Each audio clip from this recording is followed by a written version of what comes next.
Hello विद्यार्थी मित्रों, मैं डॉक्टर प्रीति सक्सेना। मेरे यूट्यूब चैनल निराला हिंदी क्लासेस में आपका स्वागत है। ये एक शॉर्ट वीडियो है बीए पार्ट फर्स्ट के लिए। महाराजा सूरजमल विश्वविद्यालय में एक गद्य के पेपर में सेकंड पेपर जो है उसमें किताब लग रही है, एकांकी विधा के ऊपर है। तो उसी में डॉक्टर रामकुमार वर्मा का कौमुदी महोत्सव नाम का एक एकांकी लग रहा है, तो उसी के विषय में थोड़ी सी बातचीत कर रहे हैं। इम्पोर्टेंट है, परीक्षा की दृष्टि से महत्वपूर्ण है। थोड़ी सी बात कर लेते हैं रामकुमार वर्मा के बारे में। डॉक्टर रामकुमार वर्मा को हिंदी एकांकी का आप जनक मान सकते हैं, और हिंदी एकांकी को शीर्ष पे पहुंचाने का जो काम है डॉक्टर रामकुमार वर्मा के द्वारा किया गया। उन्होंने सामाजिक, सांस्कृतिक, मनोवैज्ञानिक, ऐतिहासिक जो एकांकियाँ हैं वो लिखे हैं। ऐसी ही एक एकांकी है ये जिसकी हम बात कर रहे हैं, कौमुदी महोत्सव की।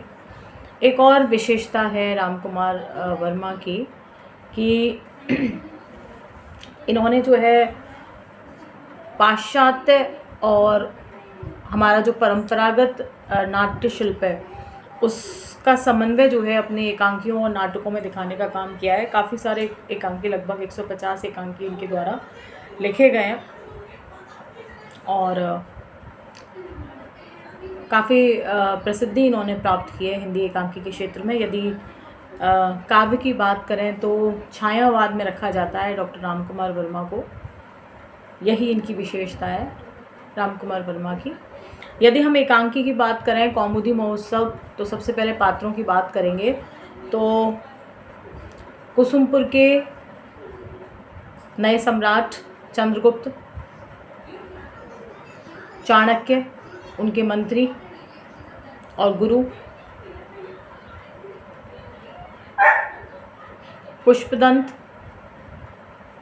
वसुगुप्त, यशोवर्मन और द्वारिक और कुछ सैनिक, यही इसके मुख्य पात्र हैं। और एक अलका नाम की राजनर्तकी है जो कि नंद वंश से संबंध रखती है। तो जो समय है इसका वो 322 ईस्वी पूर्व का समय है, और एक प्रसिद्ध वंश है इतिहास में, उससे जुड़ी हुई जो कथा है वो इन्होंने इस एकांकी के माध्यम से प्रस्तुत की है। और कुछ कथानक इस तरह का है, संक्षिप्त में यदि उसको देखें, कि कुसुमपुर में विजय प्राप्त करी है और जो नंद वंश का शासन था उसको नष्ट कर दिया है। नंद एक विलासी राजा था और बहुत ज़्यादा जो कर था, शोषण था, वो जनता का करता था और उस सब को अपने विलास के लिए वो खर्च किया करता था। इस तरह का शासक था वो। वहीं पर चंद्रगुप्त ने विजय प्राप्त करी है और वो नगर में पहुंच गए हैं और जनता जो है बहुत ज़्यादा उत्साह से उनका स्वागत कर रही है।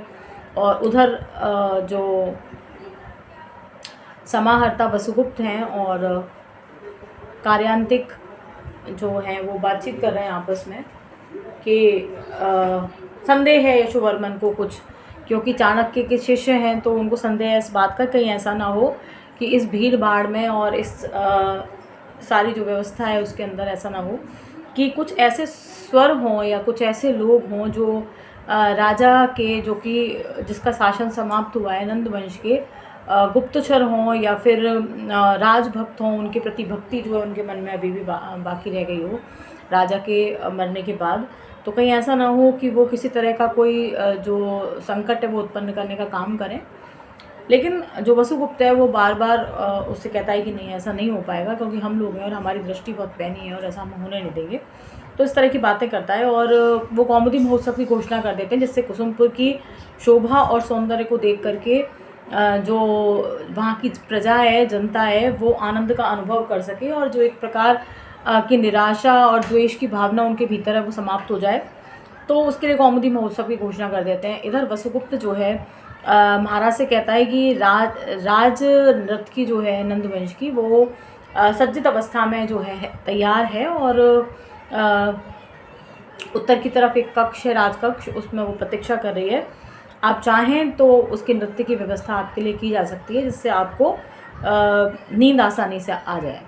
और चंद्रगुप्त तैयार हो जाते हैं कि ये प्रस्तावना हो सकती है, जो कौमुदी महोत्सव उसका प्रारंभ इस तरह से हो सकता है, तो ठीक है, इसके लिए आप एक बार मैं मिलना चाहूँगा, आप बुला लें उनको।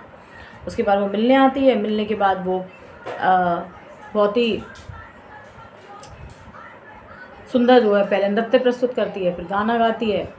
और इसी बीच में जो है चाणक्य वहाँ आ जाते हैं और आने के बाद वसुगुप्त को और अलका को गिरफ्तार करवा देते हैं। ये बात उनको बिल्कुल अच्छी नहीं लगती। कौमुदी महोत्सव को जिसकी घोषणा सम्राट चंद्रगुप्त ने की थी, उसको रोक दिया जाता है।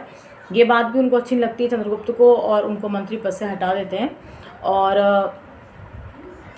बाद में वो कहते हैं कि आप सिद्ध करके, वो कहते हैं कि विषकन्या है, चाणक्य कहते हैं चंद्रगुप्त से कि विषकन्या है, और तुमको मारने के लिए जो नंद का मंत्री है राक्षस, जो कि भाग गया है युद्ध क्षेत्र से, उसने इसको नियुक्त किया है। वो कहते हैं सिद्ध करके जाइए आप। चाणक्य से कहते हैं चंद्रगुप्त कि आप सिद्ध करके जाएं, तभी आप जा पाएंगे यहाँ से।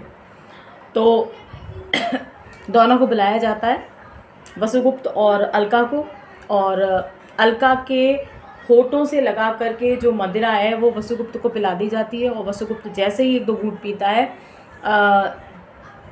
विष को पीते ही वो जो है मर जाता है। और उसके बाद जो है ये सिद्ध हो जाता है कि जो चंद्रगुप्त सोच रहे थे वो बिल्कुल सच है।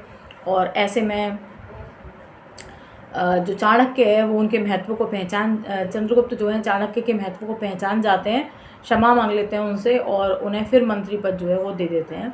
इस तरह से संपूर्ण कथानक जो है उसमें कुछ कल्पना और कुछ इतिहास के तत्व जो है सम्मिलित हैं, जिसके माध्यम से इस कथा को वर्णित किया गया है, एकांकी को वर्णित किया गया है। तो यही एकांकी है। आशा है आपको समझ में आएगी और आसानी रहेगी आपको समझने में। धन्यवाद।